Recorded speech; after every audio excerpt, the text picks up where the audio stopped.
pot ser simple en un sopar de qui segueix sense pis l'any que ve, jo no sé què. Bé, aquest és el com surt, però també hem de buscar el per què surt, ¿vale? Cada cop més els preus dels habitatges pugen, que no podem trencar aquesta forma de fer de jo trobo el meu pis en comparació amb 4 o 5 persones com a màxim, aquí s'acaba. I la gràcia és aquesta de trencar una mica amb l'individualisme que ens han imposat. És com buscar una manera conjunta i també de retroalimentar-nos dels coneixements, de lo que puguem aportar-nos mútuament. Nosaltres el que pretenem donar a canvi de no pagar lloguer és les nostres hores de treball i el nostre esforç. Estem com demostrant que es pot fer, que hi ha una alternativa, que es pot accedir a l'habitatge per altres vies.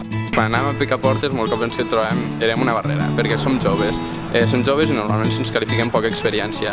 Si nosaltres podem organitzar-nos i podem crear aquest habitatge com nosaltres volem i de manera que ens podem relacionar entre nosaltres d'aquesta manera de cohabitatge, que és precisament la paraula, doncs això és una manera de demostrar que es poden fer les coses d'una altra manera i és un altre incentiu.